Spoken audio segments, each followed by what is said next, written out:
Hello everyone. हम देख रहे हैं पॉलिटी मेंस के क्वेश्चंस। कल मैंने ये 2 क्वेश्चंस दे रखे थे जिसको आज हम डिस्कस करने वाले हैं। यहाँ पे ये क्वेश्चंस दिखाने का मेन उद्देश्य यही है कि कैसे आंसर राइटिंग करनी चाहिए, कैसे लिखना चाहिए क्वेश्चन, उसका स्ट्रक्चर कैसे होना चाहिए, यही मेन उद्देश्य है। तो क्वेश्चन यहाँ पे जो मैंने ले रखा है वो है आदित्य श्रीवास्तव, जो इस साल के मतलब 2023 के टॉपर है, उनके जीएस सेकंड वाले पेपर से मैंने ये क्वेश्चंस ले रखा है जो कि विजन पे अवेलेबल है। तो ये क्वेश्चंस मैंने देने का भी यही मोटिव है कि आपको पता चलना चाहिए कि टॉपर कैसे आंसर लिखते हैं, कैसे एग्जाम्पल देते हैं, तो यही दिखाना है। लास्ट टाइम मैंने आपको इशिता मैम के दिखाए थे, उससे पहले वाली टॉपर थी वो। आज मैं इस साल मतलब 23 वाले जो टॉपर है उनका दिखाने वाली हूँ। तो देखो, हमें सिर्फ सीखना होता है इनसे, बल्कि डिट्टो फॉलो नहीं करना है, हमें हमारी अपनी ओन स्टाइल बनानी है। बट यहाँ पे हमें देखना है कि उन्होंने कैसे आंसर लिखा है। तो चलो देखते हैं। ये एक्चुअली इसमें आता है, गवर्नेंस में भी आता है क्वेश्चन, इवन जीएस 4 में भी ये क्वेश्चन आ सकता है। तो यहाँ पे क्वेश्चन ये है, civil services reform must go beyond recruitment and standardise training to cope with the present day challenges. तो ये एनालाइज करने वाला क्वेश्चन है, यहाँ पे एनालाइज पूछा गया है। तो कैसे ऐसे कीवर्ड्स आते हैं तो उसको, उस क्वेश्चन को कैसे लिखना चाहिए, यही हमें टॉपर के आंसर से समझ में आता है। ये 150 वर्ड्स में लिखना था, 10 मार्कर क्वेश्चन है। तो यहाँ पे इन्होंने देखो, फर्स्ट ऑफ ऑल यहाँ पे उन्होंने एक कंसाइज कोट लिखा है जो कि किसी बुक से उन्होंने उसका नाम भी लिखा है यहाँ पे। तो यहाँ पे उन्होंने लिखा है कि civil services determine the growth and development paradigm of nation. तो ये बुक है why nation fail by James A Robinson. तो इनके बुक्स में से इन्होंने यहाँ पे अपना इंट्रो लिखा है। और लास्ट में उन्होंने बॉक्स करके पर्टिकुलर, ये जो बॉक्स किए हैं मैंने अपनी तरफ से नहीं किए हैं, बिल्कुल उन्होंने जैसे आंसर में लिखा है वैसे ही मैंने यहाँ पे किया है। तो बस दिखाने का है कि जब ऐसे बॉक्स करते हो तो वो एग्ज़ाम जो आपका पेपर चेक करता है उसको ये क्लियरली दिखाई देता है कि अगर आप बॉक्स करते हो, तो इसीलिए इन्होंने यहाँ पे बॉक्स किया है। तो इशिता मैम के इसमें आपको ये दिखाई नहीं देगा, उन्होंने जस्ट अंडरलाइन किया है, बट इन्होंने बॉक्स किए हैं। तो यहाँ पे उन्होंने पर्टिकुलर एक बॉक्स में बड़ा सा बॉक्स बना के यहाँ पे लिखा है कि इन दिस लाइट, मतलब इसके ऊपर, just focusing on recruitment and standardise training not enough. मतलब सिविल सर्विसेज के लिए जस्ट एक ट्रेनिंग ही इनफ नहीं है, उससे और भी चीज़ें काफ़ी इम्पॉर्टेंट होती है, ये बताने की कोशिश की है।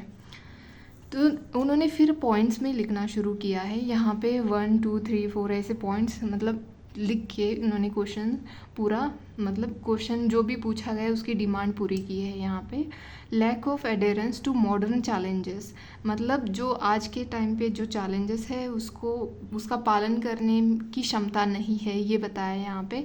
जैसे कि साइबर सिक्योरिटी, हालांकि हमारा नेशन बहुत बड़ा है, लेकिन जिस तरह से हमारे जो ऑफिसर्स हैं, तो कभी कभी जो ऑफिसर होते हैं वो ही हनी ट्रैप में इन्वॉल्व हो जाते हैं। लास्ट टाइम का भी एक एग्जाम्पल है। तो इसीलिए इन्होंने यहाँ पे लिखा है कि साइबर सिक्योरिटी वाला सबसे बड़ा चैलेंज है आज के टाइम पे। नेक्स्ट उन्होंने लिखा है 5th generation warfare as held by NSA Doval. तो इन्होंने बोला था कि need deft management of perception. Deft का मतलब है स्किलफुल एंड क्विक, मतलब जल्दी से जल्दी मैनेजमेंट करने वाला, इस तरह से। और थर्ड यहाँ पे लिखा है करप्शन रैम्पन डिस्पाइट रिफॉर्म्स। उन्होंने एग्जाम्पल लिखा है यहाँ पे, जो पूजा सिंघल थी, ये 2005 के बैच की IAS ऑफिसर थी शायद, मतलब एग्जैक्ट नहीं पता, लेकिन हाँ 2005 या 6 के बैच की थी थे। तो उन्होंने झारखंड में इनका बड़ा केस, आप अगर सिर्फ इनका नाम भी डालोगे गूगल पे तो आपको मिल जाएगा। तो ऐसे एग्जाम्पल हमें IAS ऑफिसर के भी होने चाहिए, करप्शन से रिलेटेड या कुछ बहादुरी वाला काम किया हो तो उसमें भी हम उनके एग्जाम्पल लिख सकते हैं। तो इस तरह से हम एग्जाम्पल लिख सकते हैं। फोर्थ लिखा है इन्होंने politicisation due to inverted structure at top. इनके सक्सेना कमेटी ने बोला था ये। तो इन्होंने कमेटी के मतलब कमेटी ने जो बोला है उसका भी यहाँ पे लिखा है, तो हम इससे ये भी सीख सकते हैं। नेक्स्ट बोला है, बस मैं दिखा रही हूँ, ये मैंने खुद, फिर से कह रही हूँ, मैंने खुद से नहीं लिखा है, ये आदित्य सर ने जो लिखा है, आदित्य श्रीवास्तव जो CSE 23 के टॉपर है, उन्होंने लिखा हुआ, उनका word to word line to line उन्होंने जो लिखा है वही यहाँ पे मैंने अपने हैंड राइटिंग में लिखा है, ठीक है। और इन्होंने 5th बात ये बोली है कि लैक ऑफ सेंसिटिविटी नहीं होती है ऑफिसर के अंदर, तो क्या हो जाता है, leads to ivory tower syndromes. Ivory tower syndrome ये होता है कि मतलब ऑफिसर जो होते हैं या सिविल सर्वेंट ले लो, तो ये क्या करते हैं, जो भी डे टू डे चैलेंजेस होते हैं तो इससे दूर रहते हैं उसको एड्रेस करने के बजाय, तो इसी को बोला जाता है आयोरी टावर सिंड्रोम। तो इसको आप जहाँ पे भी आपको ऐसे लैक ऑफ सेंसिटिविटी या ऐसे कुछ आता है तो यहाँ वहाँ पे आप ये एग्जाम्पल के तौर पे दे सकते हो। So in this light need to adopt a life cycle approach of reforms. उन्होंने बहुत अच्छे अच्छे फ्रेजेस वर्ड्स यूज़ किए हैं, ये मुझे इनका बहुत अच्छा लगा आदित्य सर का। तो यहाँ पे life cycle approach of reforms की ज़रूरत है बोली है इन्होंने। देखो पहले पॉइंट्स में लिखा कि क्या कमी है, मतलब क्यों ऐसा हो रहा है, ये लिखा है इन्होंने सिविल सर्वेंट के बारे में, और बाद में ये बता रहे हैं कि इसको एड्रेस करने के लिए क्या करने की ज़रूरत है, ये बताया इन्होंने। तो यहाँ पे भी उन्होंने 5 पॉइंट्स दे रखे हैं। इम्पार्शियल रिक्रूटमेंट होनी चाहिए with focus on holistic personality, जैसे कि इससे जो होता है उसको बढ़ाना चाहिए, एथिक्स पे फोकस करना चाहिए, ये बोला है यहाँ पे इन्होंने। और नेक्स्ट बोला है कि training for sensitivity along with knowledge booster, example model of Singapore. Singapore का मॉडल आप इसका एग्जाम्पल कहीं पे भी लिख सकते हो, इन्होंने काफ़ी अच्छी डेवलपमेंट लाई है सिंगापुर में। अब अगर इसका गूगल पे सर्च करोगे तो आपको मिल जाएगा, ठीक है। और थर्ड है round the career progression mapping, जो एट 13 या 20 ईयर्स वाली सर्विस होती है, तो ये ARC ने बोला था ये ऐसा करने के लिए, तो इन्होंने बिल्कुल यहाँ पे लिख दिया। फोर्थ है कितना कंसाइज लिखा है, ये देखो एग्जाम्पल, इन्होंने एग्जाम्पल के साथ अच्छे फ्रेजेस यूज़ किए हैं और कितना कंसाइज लिखा है, टू द पॉइंट लिखा है, ताकि एग्जामिनर को ज़्यादा टाइम ना लगे और इनका आंसर भी बेटर दिखे। तो इन्होंने कमिटीज़ सबसे मतलब कमिटी जो होती है आंसर में कम दिखाई देती है, लेकिन इनके आंसर में कमिटीज़ की जो भी जजमेंट होते हैं, जो भी रिपोर्ट्स होते हैं, उनका कोटेशन ज़्यादा दिखाई दिया। Nodal cell in home ministry to tackle the nexus issues, जैसे कि ओहरा कमेटी ने ये बात बोली थी, तो यहाँ पे बिल्कुल उन्होंने ये लिखा है। और making them Karmayogi via on ground approach, तो ये कर्मयोगी की भी बात इन्होंने यहाँ पे की है। वैसे हालांकि बाकी टॉपर ने भी ये बात मतलब लिखी है अपने इसमें पेपर में। सो इन्होंने लास्ट में देखो, इवन आप इशिता मैम का भी आप देखोगे ना पेपर, तो आपको दिखाई देगा कि इन्होंने 2 या 3 लाइंस में ही अपना कंक्लूड किया है। और इनका अगर आप देखोगे ना इंट्रोडक्शन भी, तो बिल्कुल 2 एंड 3 लाइंस में भी इनका इंट्रोडक्शन भी इन्होंने ख़त्म किया है। और इन्होंने हमेशा ऐसी चीज़ें लिखी है ना कि जो इम्पॉर्टेंट हो, ना कि उनको ज़्यादा इलेबोरेट किया है ना ही कम किया है, टू द पॉइंट लिखा है। तो this would help to uphold Kautilya's, देखो इन्होंने कैसे यहाँ पे कंक्लूड किया है कि कौटिल्यास का यूज़ किया है। कौटिल्यास जो योगाक्षेमा है for better service delivery and robust civil servant, आपको ये योगाक्षेमा पता होना चाहिए, ठीक है। अब देख लेना। और मुझे और एक आंसर यहाँ पे दिखाना है उनका, तो वो है ये वाला, ये मैंने कल दिया था ये मैंने लिखने के लिए आपको। तो देखो अब देखते हैं, बस यहाँ पे मैं आपको दिखा रही हूँ कि उन्होंने कैसे लिखा है। हालांकि ये आपको गूगल पे भी मिल जाएगा, इनका GS2 का जो पेपर है तो वो मिल जाएगा आपको गूगल पे, विजन का है, अब देख लेना। क्या होता है कि खुद से नहीं देखते हैं ना कभी कभी, तो अभी हम पॉलिटी के क्वेश्चन देख रहे हैं, हमें पॉलिटी कवर करनी है। कल हमारा लास्ट डे है कि हमें पॉलिटी को अच्छे से रिवाइज़ करना है, जिनका नहीं है वो 2-3 डे एक्सटेंड कर सकते हैं, लेकिन मैं सोशल जस्टिस का कल देने वाली हूँ। तो हम टारगेट लेंगे प्रॉपर सोशल जस्टिस का उसको कवर करेंगे, उसके बाद उसके ऊपर क्वेश्चंस लिखेंगे, जो PYQ के होते हैं वो लिखेंगे, फिर हम टॉपर के भी कुछ क्वेश्चंस देखेंगे। तो ये है the collegium system has become a victim of its own success with the concentration of power in the hands of a few leading two questions about it's legitimacy. और कमेंट करने के लिए बोला है, यहाँ पे कमेंट बोला जाता है तो कैसे आंसर लिखते हैं तो ये देख लेना आप। 150 वर्ड्स में बोला गया है, 10 मार्कर क्वेश्चन है ये। तो कॉलेजियम सिस्टम तो आपको पता ही है कि इन्होंने बिल्कुल देखो फैक्ट्स, स्टैटिस्टिकल जो फैक्ट्स होती है उसके द्वारा इन्होंने अपना इंट्रोडक्शन स्टार्ट किया है। जैसे कि कॉलेजियम सिस्टम आपको पता है 1, 2 और 3 जजेस केस हुआ था, ये लक्ष्मीकांत में भी है, वहाँ पे भी आप पढ़ सकते हो अगर आपको याद नहीं है तो। अगर कोई नया है तो वो वहाँ से पढ़ सकता है कि उसमें क्या है, फर्स्ट जजेस केस में क्या है, सेकंड जजेस केस में क्या है, थर्ड जजेस केस में क्या है, वो आपको वहाँ पे मिल जाएगा। तो यहाँ पे ये जो कॉलेजियम सिस्टम थी थर्ड जजेस केस से निकल के आई थी, तो इन्होंने बिल्कुल ये फैक्ट्स यहाँ पे लिखी। फिर बाद में and the recent tussle between CJI and law minister brought it to fore मतलब सामने लाई है कि अभी जो ये CJI और लॉ मिनिस्टर के बीच में जो टसल हुई थी उसकी वजह से ये न्यूज़ में रहा होगा, तभी तो क्वेश्चंस दिया था ये। ठीक है, तो इन्होंने देखो ना यहाँ पे इंट्रोडक्शन अपने 3 लाइंस में कवर कर दिया और विथ फैक्ट्स, और ये रिसेंट वाला जो टसल चल रहा है इशू जो भी है उसको लिखा है यहाँ पे। और उन्होंने यहाँ पे सब हेडिंग दे रखी है, it has become victim of its own success. यहाँ पे victim of its own success, तो उन्होंने यहाँ पे सब हेडिंग दे रखी है और उसके पॉइंट्स लिखे हैं कि कैसे वो अपने ही सक्सेस का विक्टिम है। तो यहाँ पे got independence of judiciary but raise questions about, किससे अबाउट मतलब हमारी जुडिशरी जो है वो इंडिपेंडेंट है, तो लेकिन इस पे क्वेश्चंस उठ रहे, तो कैसे उठ रहे हैं, किसके रिगार्डिंग, तो इसकी लेजिटिमेसी, जैसे कि एक्स्ट्रा कॉन्स्टिट्यूशनल इंटरफेरेंस होता है, ट्रांसपेरेंसी नहीं रहती है, जैसे कि जो जस्टिस है मतलब हमारे जो क्या बोलते हैं लीडर जो होते हैं वो ट्रांसफ़र करते हैं, अगर कोई उनकी बात नहीं मानता है करता है तो वो उनको ट्रांसफ़र किया जाता है। जैसे कि यहाँ पे तहिल रमानी जो है तो उनका ट्रांसफ़र हुआ था, ट्रांसपेरेंसी नहीं होती है। फिर फेवरेटिज्म भी चलता है ड्यू टू अंकल जज सिंड्रोम। तो ये देखो इन्होंने वर्ड्स बहुत अच्छे मतलब ये फ्रेजेस बहुत अच्छे से यूज़ की है। वहाँ पे भी आपने देखा वो टावर सिंड्रोम वाला, और यहाँ पे आयरी टावर सिंड्रोम, और यहाँ पे ये अंकल जज सिंड्रोम वाली बात, तो ये बड़ा अच्छा लगता है थोड़ा। सेकंड है यहाँ पे violates the principle of checks and balance as in Bhim Singh case, sorry यहाँ पे ये रह गया तो ये केस। तो यहाँ पे जुडिशरी का काम क्या होता है कि चेक्स एंड बैलेंस रखना, जो भी हमारे